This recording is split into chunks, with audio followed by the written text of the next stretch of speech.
All right, what separates a glide bait from every other fishing lure that's available? So these things have what's called drawing power. And generally, the larger the lure, the more drawing power they have. So this is what I mean by drawing power.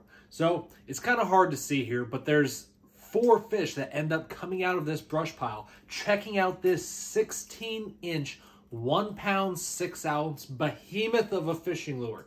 Now, I know what you're thinking. There's no way, there's ever going to be a fish that's big enough or willing enough to bite this and think that it's a meal. So this video is actually taken in Missouri, and these are 4 to 6 pound fish that came out after it. And basically, they have zero interest in eating this thing. Glide baits open up a bite that's not traditionally available to standard worms, Texas rigs, jigs. It makes fish get curious and defensive.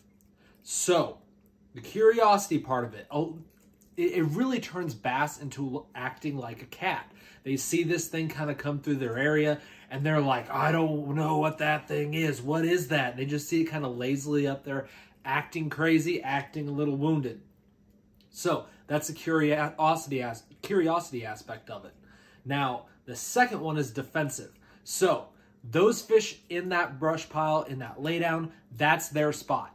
That's them, their buddies, that's their little hangout spot. They don't want some big foreign intruder coming around and taking up space. So on certain days, they'll shadow it out, especially something big like that that's very intrusive. So it also happens on smaller, more practical size glide baits. But the thing with these is they're more apt to try to kill it.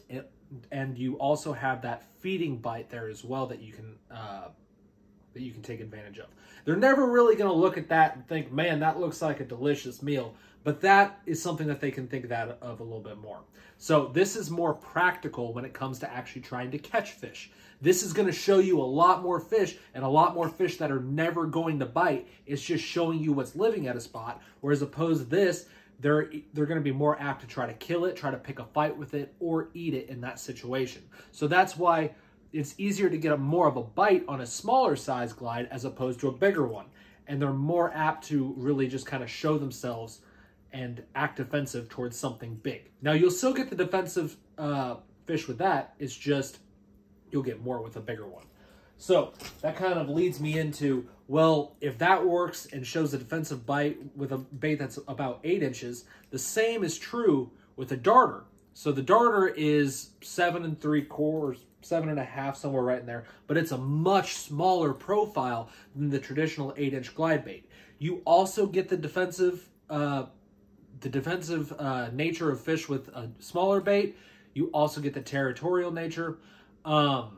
The thing is, it's going to draw them less than a bigger bait, but it's still going to draw them more than if you just rolled a spinnerbait down there or a swim jig. They're still going to have that curiosity aspect to it. They're just more willing to bite the smaller stuff. So one thing the darter does that above the original one is it allows you to get very, very, very erratic with this thing. You can work this thing crazy fast. It doesn't work super well slow, where this, you can kind of hang it in that brush pile. They can really look at it more. This, it's more of a reaction bite. You're trying to trigger that nature of that fish. You're trying to make it like a cat, see something kind of scooting across the screen, they try batting at it.